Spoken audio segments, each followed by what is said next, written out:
Kurikulum yang dibuat seperti itu. Kemudian sumber daya manusia yang suster miliki tidak ada satupun yang memahami atau kompeten di bidang misalkan internet, komputer, jaringan, dan sebagainya. Begitu, suster. Jika itu yang terjadi, jangan membuat atau memilih model kurikulum teknologikal. Nanti ini kaitannya dengan model-model kurikulum yang ada di modul.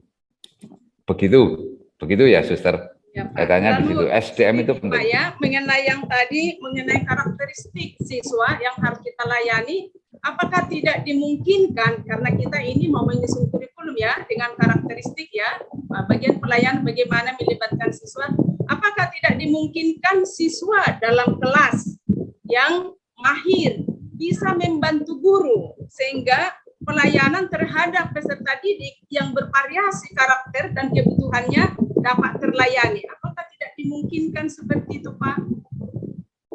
Siswa membantu guru sangat baik, suster. Tetapi hati-hati pada porsi-porsi tertentu. Misalkan membantu di dalam menjelaskan kepada siswa yang lain. Itu namanya tutorial sebaya kan, suster? Ada, bisa. Tetapi kalau setiap hari siswa ini diminta untuk membantu gurunya, maka orang tuanya akan bertanya. Mungkin, suster, seperti itu. Demikian. Baik, Terima kasih, Pak. terima kasih Ya. Suster Martika dan Bapak Heri. Saya langsung ke penanya ketiga, Bapak Koko. Silakan, Bapak Koko. Terima kasih, Mbak Dista. Ya. Selamat pagi, Pak Heri dan teman-teman. Selamat pagi, Pak Koko. Selamat pagi, Pak Koko. Satu hal yang saya tangkap di sesi pagi ini yaitu bahwa sekolah harus menginstal ulang untuk memasukkan program baru. Hanya persoalannya begini, kemampuan kepala sekolah itu kan bermacam-macam, termasuk juga SDM guru-gurunya bermacam-macam. Nah, kebetulan dibanding teman-teman yang lain, kalau diibaratkan komputer, barangkali saya hanya core to do. Core i3 aja enggak, tapi core to do. Saya kebingungan sejak kemarin mencoba menangkap paparan dari Pak Hendy. Kemudian hari ini saya juga masih dalam taraf kebingungan menangkap paparan dari Bapak Heri, bahwa untuk menyusun kurikulum itu harus diawali dengan menggali nilai-nilai core value, kemudian budaya sekolah dan lain-lain yang bahasanya bagi saya sangat tinggi, kemudian gaya penyampaian atau pola pikir yang dipergunakan juga sulit untuk saya pahami. Maka usulan saya, bisakah hal-hal ini disederhanakan sajiannya menjadi semacam ada panduan praktis begitu dengan bahasa yang sederhana, umum, bisa dipahami siapa saja tanpa harus dia belajar antropologi sosial macam-macam yang kemarin dipaparkan itu, tapi tetap bisa menangkap esensinya. Itu yang pertama. Lalu yang kedua, bahwa core value memang tidak bisa diukur dengan model-model soal yang digunakan untuk menggali aspek kognitif. Tetapi harus ada instrumen khusus yang digunakan untuk mengukur itu. Nah, di banyak soal yang saya temukan, itu umumnya soal-soal semacam itu disusun oleh orang-orang psikologi. Setidaknya ada lembaga yang menyusun itu. Nah, pertanyaan saya, untuk penilaian karakter yang di ANBK itu disebut survei karakter, berarti kedepannya sekolah juga harus menyusun instrumen-instrumen sejenis yang bukan dalam bentuk soal keterampilan atau kognitif, tetapi penilaiannya bukan lagi penilaian angka atau huruf, tetapi lebih pada deskripsi. Apakah demikian? Terima kasih. Ya, baik, terima kasih Bapak Koko. Bapak Heri bisa langsung untuk ditanggapi? Bisa. tidak menanggapi tapi diskusi saja. Iya, boleh. Terima Silakan. kasih Pak Koko. Statement yang pertama, sekolah harus menginstal ulang. Kata harus nampaknya menjadi apa ya? Apakah itu harus? Menurut saya harus terjadi perubahan di sekolah, ya. Itu. Mau diinstal ulang, caranya bagaimana?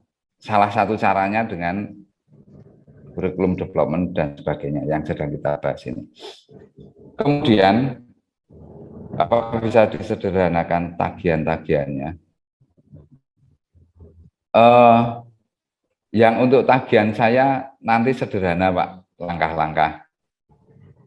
Itu apa seperti halnya tagihan kemarin untuk training of trainer. Tetapi juga menyusun draft langkah-langkah pengembangan kurikulum itu. Memang sulit, ya. Kami memang paham bahwa ini sulit, ya. Tetapi kita mempunyai masalah bersama. Kualitas pendidikan kita di kancah nasional bagaimana? Ini silakan direfleksikan di setiap sekolah, di setiap yayasan. Sambatnya ngaluworo, sama bahasa Jawanya seperti itu. Sambat ngaluworo itu apa namanya? Boleh saya interupsi sebentar, Bapak? Monggo, Pak. Mohon maaf, berkaitan dengan menghadapi kesulitan, saya tidak galau. Saya rasa kepala-kepala sekolah saya juga setuju dengan saya. Artinya kami para kepala sekolah tidak keberatan dengan perubahan, tidak anti perubahan, juga tidak akan galau menghadapi kesulitan. Hanya persoalannya kalau kesulitan itu ada pada tingkat pola pikir paparan, ada pada tingkat apa namanya istilah pemapar itu mengatakan etimologi macam-macam semacam itu kan menjadi sia-sia menurut saya, menghabiskan energi. Kalau kesulitan-kesulitan itu sebenarnya bisa disederhanakan sesuai dengan tingkat pola pikir kami. Terima kasih Bapak. Ya, oke. Terima kasih Pak Koko. Kami tampung, kami akan sampaikan kepada narasumber Mas Hendy dan seterusnya. Kemudian ini masukan ya Pak Koko, untuk kami akan mencoba untuk ya panjenengan yang di kepala sekolah untuk naik sedikit, kami akan turunkan sedikit sehingga terjadi balancing di situ ya. Terima kasih, terima kasih. Ya. Kemudian untuk mengukur, benar sekali Pak, instrumen itu harus dibuat oleh psikolog. Disiplin psikologi ini harus kita bekerja sama dengan mereka, karena kita sendiri di sekolah juga tidak mampu untuk membuat instrumen itu. Jelas itu. Kemudian penilaian karakter dan survei karakter yang AKM itu, konsep kita begini. Sekolah Merdeka Belajar dengan survei karakter, mereka akan mensurvei sesuai dengan karakter pelajar Pancasila. Kemudian kita membuat instrumen sendiri dengan nilai-nilai yang ada di sekolah kita. Tentunya pelajar Pancasila yang diinginkan oleh bangsa Indonesia itu juga masuk di dalam nilai-nilai yang kita miliki, tentunya seperti itu. Maka pembahasannya atau hasil dari angket penilaian sikap ini memang nantinya akan menjadi deskriptif. Anak dominan ada di nilai yang mana, nanti akan muncul semacam itu. Demikian Pak Koko dari kami. Nampaknya memang sudah bisa diterima di bagian ini ya. Nah, penilaian. Terima kasih Pak Eri. Terima kasih. Ya, Terima kasih Pak Koko dan Pak Heri. Kita lanjut ke penanya selanjutnya. Silakan Bapak Mualdin. Bapak Mualdin. Ya, Bisa? siap, Bu. Ya. Monggo Bapak. Kedengaran jelas suaranya di sana? Jelas, Jelas, sangat Pak. jelas. Sangat jelas, Pak. Terima kasih. Selamat berjumpa, salam kenal Bu Dista dengan Pak Heri. Ya, Iya, selamat Pak. salam Ya, kenal. dari Medan, SMP Putri Cahaya. Nah, kebetulan saat ini saya diikutkan mewakili kepala sekolah karena saya menjabat sebagai bagian kurikulum. Nah, jadi ini ranahnya memang salah satu ya di bagian saya ya, intinya begitu. Nah, menarik sekali tadi pembahasan mengenai development kurikulum yang akan kita buat sebagai sekolah yang merupakan anggota atau bagian dari POP ini. Nah, yang menjadi tantangan bagi saya pribadi setelah mendengarkan pembahasan dan penjelasan dari Pak Heri, yang pertama tadi kurikulum itu kita harus mengacu pertama landasannya adalah dari analisis kebutuhan sekolah, yaitu mengenai masalah dan tantangan potensial. Begitu Pak Heri ya. Kebetulan di beberapa waktu yang lalu kita sudah sedang menggodok melihat perkembangan sekolah kita, bahwa kita mengangkat ataupun mengambil data dari market kita. Dominan market menginginkan bahwa sekolah itu mampu memberikan pembelajaran secara kognitif dan juga pengembangan karakter. Jadi yang dua ini menjadi dominasi dari keinginan market kita, Pak Eri. Nah, melihat dari latar belakang siswa kita yang heterogen, karena kita berada di perkotaan, angket juga kita sebar dan kita mendata bahwa siswa kita itu berasal dari suku Batak Toba, kemudian Karo, Simalungun itu yang lebih dominan, lalu ditambah dengan sekian persen dari suku-suku lain juga dari luar Sumatera Utara. Kurikulum berbasis budaya dan core values itu harus kita kembangkan, ya, kembangkan untuk mengikuti program Luber ini. Nah, menjadi pertanyaan saya, kalau dengan heterogenitas siswa seperti yang saya sebutkan tadi, ditambah dengan core values yang dimiliki oleh sekolah kita, yaitu core values-nya pro-life, empowering, compassion, honesty, dan trust yang sudah kita laksanakan di sekolah ini. Maka terbersit di dalam pemikiran saya, kira-kira model kurikulum apa yang idealnya untuk kita buatkan. Kalau tadi Pak Heri mengatakan harus melihat kompetensi ataupun keahlian daripada orang-orang yang ada di dalam sekolah yang akan dilibatkan dalam pengembangan kurikulum. Nah, sementara model-model itu tadi ada di dalam modulnya sendiri belum sampai ke kami. Jadi masih membayang, Pak Heri, kira-kira model kurikulum yang mana? Kan ini kita menggali ide ya, menggali ide. Supaya nanti kognitif dan karakter tadi yang tidak lepas dari budaya dan juga menuangkan core values juga dimiliki oleh output kita, sehingga output kita itu juga memiliki karakter Pancasila, pelajar Pancasila. Mohon pencerahan Pak Heri untuk hal ini. Karena kita punya tagline ataupun brand sekolah yang menjadi slogan Pucai Empower You. Jadi kata empower-nya itu menjadi penegasan. Nah, kira-kira begitu Pak Heri, mohon pencerahan. Terima kasih, saya kembalikan kepada Bu Dista. Iya, baik, terima kasih Pak Mualdin. Bisa langsung dijawab Pak Heri, monggo berdiskusi. Iya.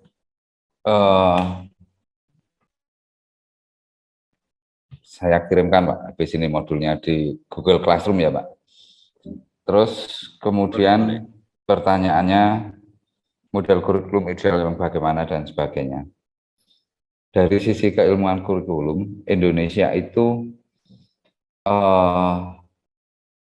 cukup rumit Di tingkat TK SD, TK itu model kurikulumnya adalah humanistik. Kemudian di tingkat SD, SMP, SMA, subjek akademik model kurikulumnya.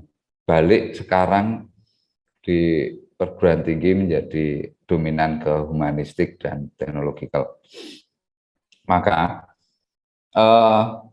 model, kita berbicara model ya Pak ya, coba nanti setelah ini di modul itu ada dan silakan Bapak cari juga di literatur-literatur yang lain. Kita tetap harus mempergunakan model subjek akademik yang berbasis ke mata pelajaran yang harus diajarkan pada siswa.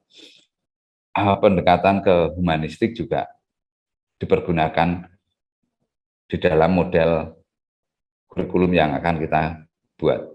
Kemudian model teknologikal, tentunya di Medan juga kalau pangsa pasarnya seperti itu.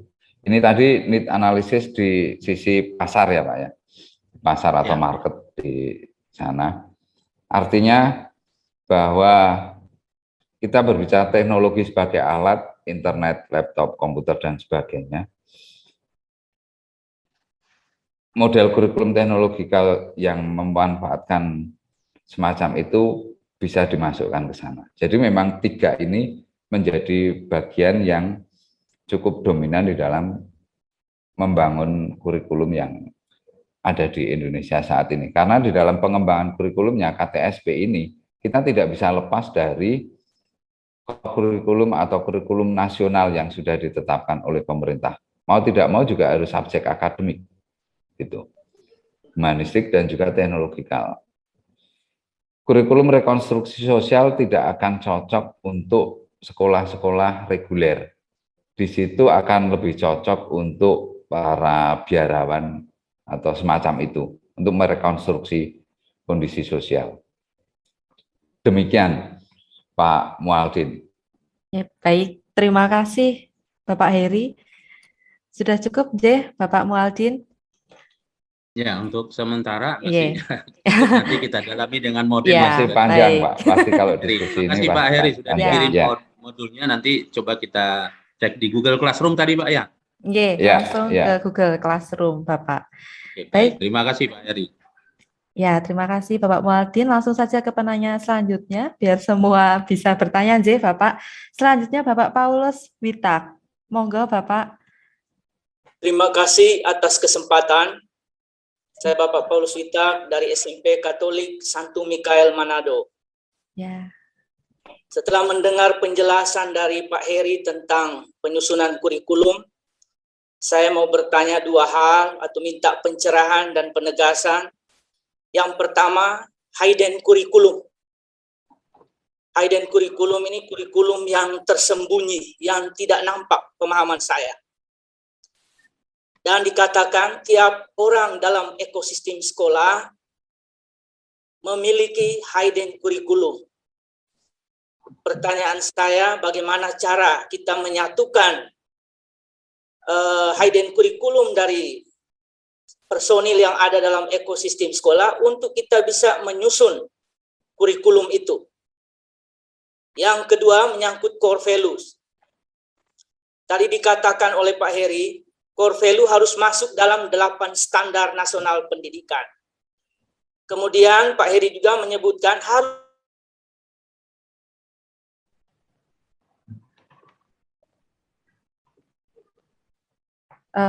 halo? Iya, Bapak. Bisa mendengar suara saya, Bapak Paulus? Atau hilang sinyalnya ya? Hilang. Hilang ya, Bapak Paulus? Iya, kelihatannya hilang. Ya, hilang sinyal karena terlihat off cam juga. Langsung saja ke penanya selanjutnya, Bapak Heri, bagaimana? Iya. Kita lewati dulu, J. Oke, baik. Bapak Matius, mohon maaf, Bapak Paulus, saya cut dulu, J. Bapak Matius, silahkan. Bapak Matius.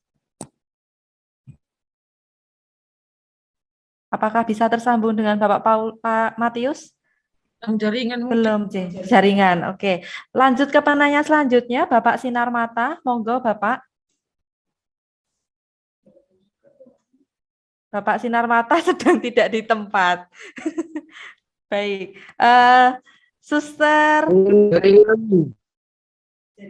Oh, jaringan. Oh, Bapak. Oh, Bapak mau. Bapak siapa? Selanjutnya Halo. Bapak Suster. Ya. Ini dengan suara siapa, Nji? Bapak Paulus. Oh iya, monggo Pak Paulus dilanjutkan, Bapak. Ya. Tadi yang kedengaran pertanyaan pertama atau dua-dua yang belum? Baru. Yang pertama belum, sudah, yang Pak. pertama saja. Pertama sudah. Yang kedua, pertama. menyangkut core values. Dikatakan oleh Pak Heri bahwa core values harus masuk dalam 8 standar. Kemudian Bapak juga mengatakan harus terlihat pada SKL. Itu berarti SKL kan salah satu dari 8 standar nasional pendidikan. Apakah ada penekanan lebih harus terlihat di SKL ataukah memang harus merata atau nampak di SKL yang lain, 8 standar yang lain. Demikian, minta pencerahan dan penegasan dari Pak Heri. Terima kasih. Baik, terima kasih Bapak Paulus. Monggo Bapak Heri langsung saja. Ya, terima kasih banyak Pak Paulus Wita. Kurikulum yang tersembunyi, bagaimana menyatukan kurikulum tersembunyi dalam ekosistem sekolah. Butuh waktu begini. Hidden kurikulum itu adalah perilaku kita sebagai seorang guru yang menjadi keseharian dalam bentuk perilaku ya. Di sisi perilaku seperti itu. Nah, setiap guru, kalau kita berbicara kurikulum adalah diri kita, tentang perilaku baik diri kita.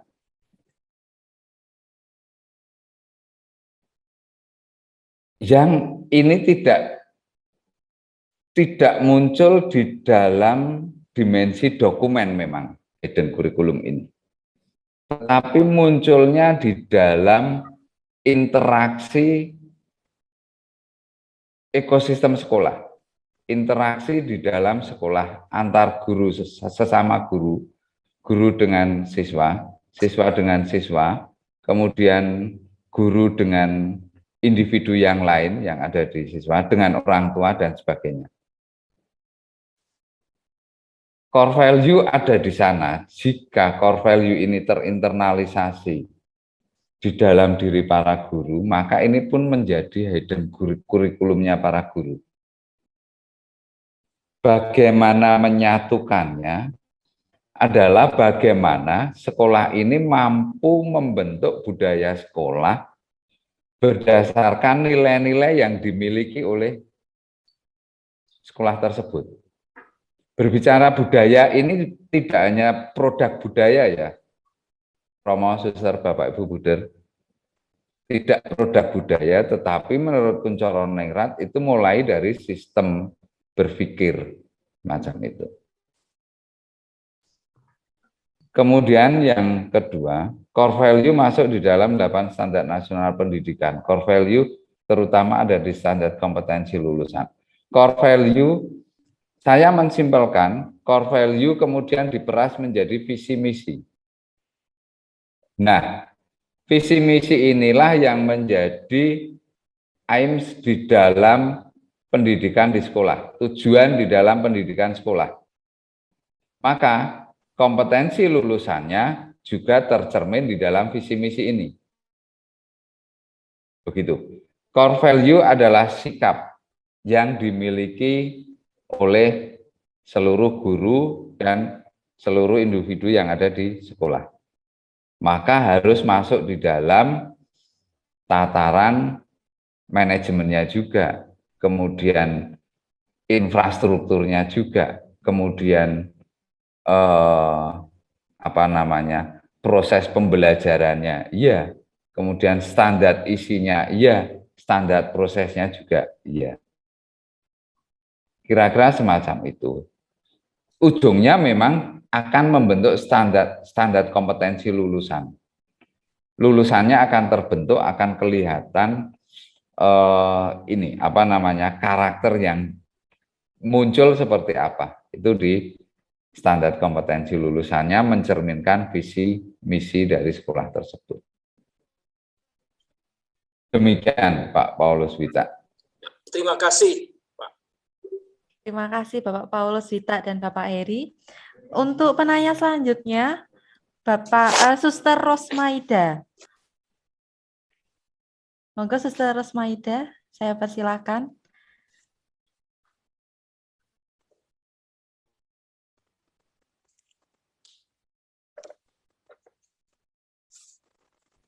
Terima kasih atas kesempatan yang diberikan kepada saya dan terima kasih kepada Pak Heri yang sudah menjelaskan dan saya semakin memahami, semakin mencerahkan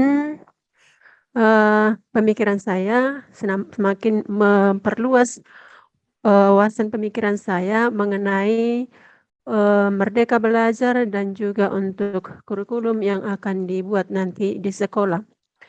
Tapi saya juga mau bertanya, apakah mungkin yang saya pikirkan ini menjadi salah kaprah nanti atau tidak, supaya saya minta Pak Heri untuk meluruskannya kembali nanti. Kalau sebelumnya saya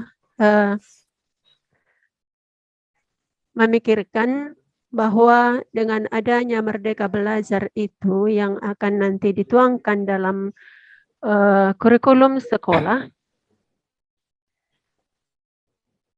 apakah harus merombak silabus?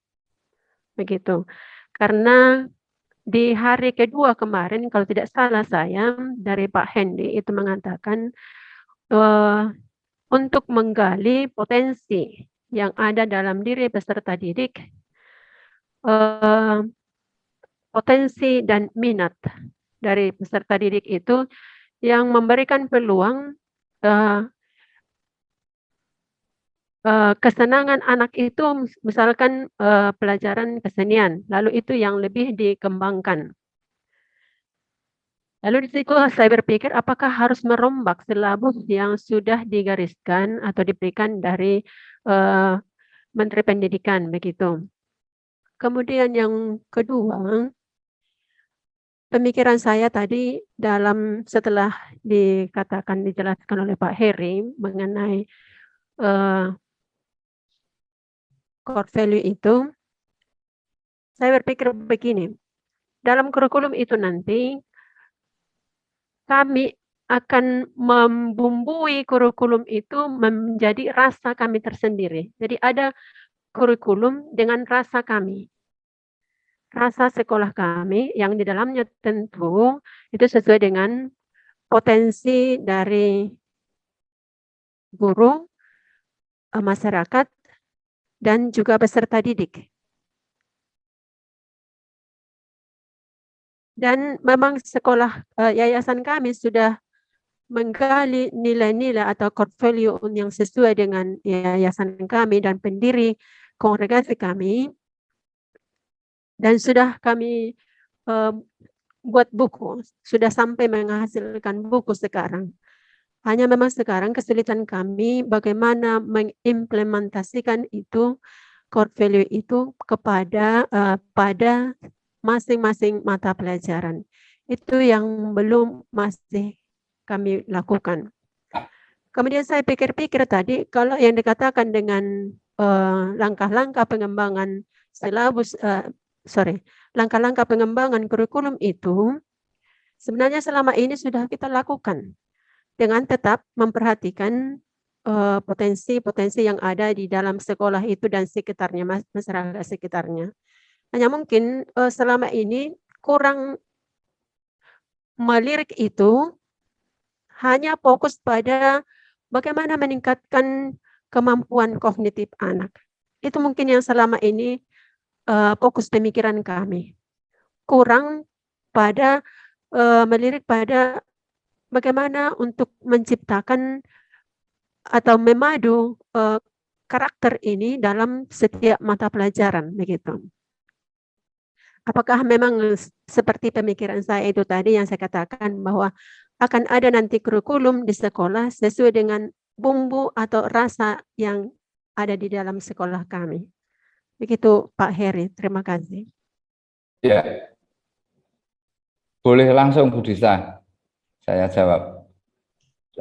Diskusi. Oh iya, Boleh monggo ya? Pak Heri. Boleh, Ya. silahkan. Maaf, masih ke unmute. Apakah harus merubah silabus yang sudah digariskan dari Kementerian Pendidikan? Ranah pengembangan kurikulum tentunya juga akan ada pengembangan di silabusnya juga, Suster. Itu ya, bukan merombak, tetapi ada pengembangan di situ, ada penambahan dan sebagainya. Yang digariskan oleh negara kompetensi dasar dan sebagainya itu capaian minimalnya. Kalau kita capaiannya lebih di sisi kognitif, efektif psikomotoriknya, ya pasti akan terjadi perubahan di situ. Kemudian membumbui dengan rasa sekolah masing-masing, benar sekali Suster. Setiap sekolah akan mempunyai kekhasannya masing-masing. Kalau di sini ada 144 sekolah, maka nanti kita akan masing-masing dari kita akan bisa melihat ada 144 pengembangan kurikulum yang akan berbeda-beda sesuai dengan sekolah masing-masing. Nah, buku core value sudah ada, kesulitan di dalam implementasi di mata pelajaran. Ini kaitannya dengan yang ketiga, fokus peningkatannya masih pada kognitif. Kami banyak berdiskusi dengan Bu Martin bahwa jika karakter itu berbanding lurus dengan peningkatan kognitif. Peningkatan kognitif ya. Kalau kecerdasan dari sisi IQ memang sudah dari sononya seperti itu, ditingkatkan bisa ya sedikit. Nah, karakter ini yang harus dibentuk terlebih dahulu ke anak. Bagaimana cara membentuk karakternya dan karakter apa? Karakter yang sesuai dengan core value itu yang dibentukkan kepada anak. Implementasi di mata pelajaran seperti yang saya contohkan tadi, bahwa setiap guru harus menjalani atau kalau tidak menginternalisasi, tapi juga paham dan bisa mengimplementasikan core value yang dimiliki oleh sekolah. Tanpa itu akan sulit untuk masuk di mata pelajaran. Menurut saya akan sulit.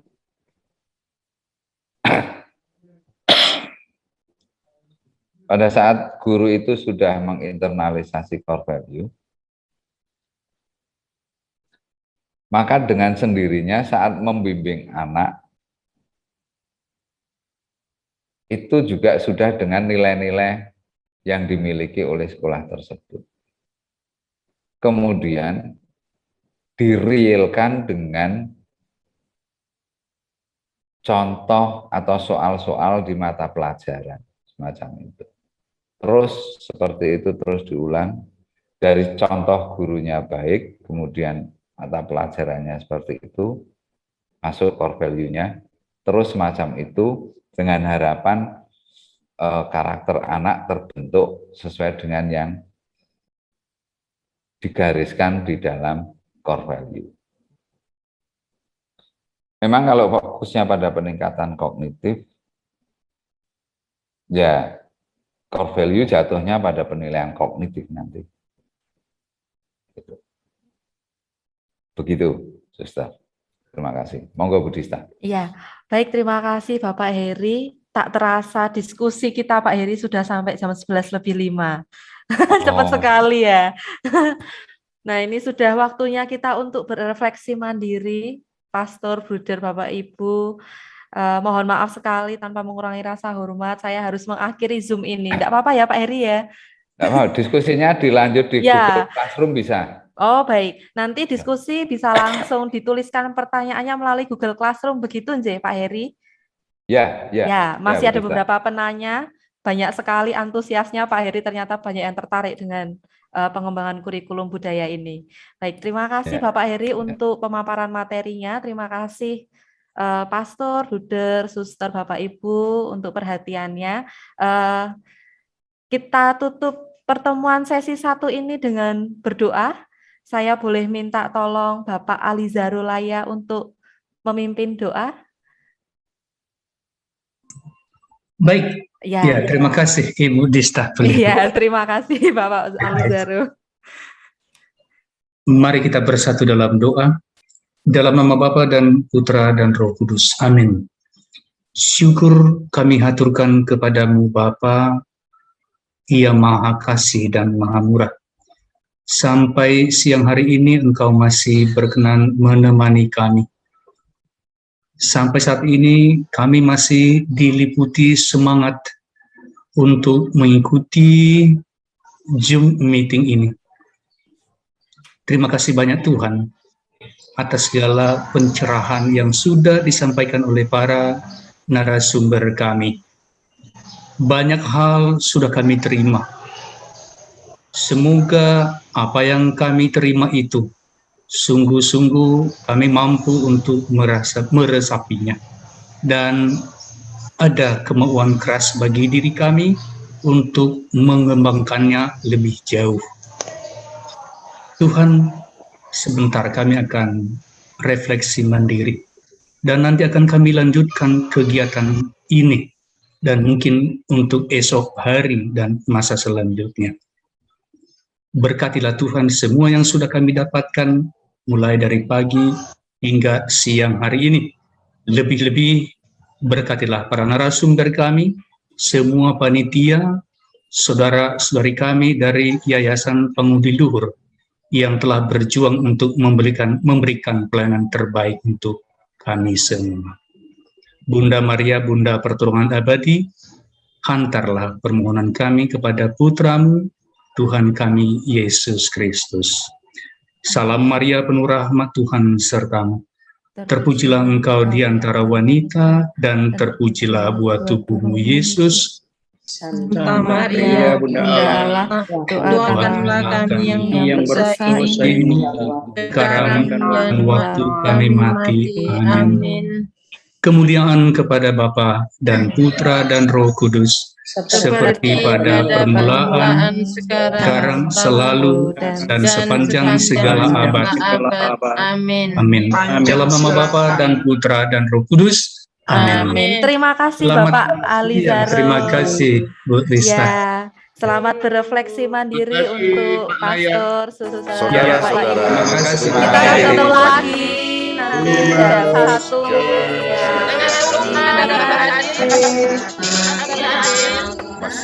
Terima kasih semuanya. Selamat berefleksi mandiri.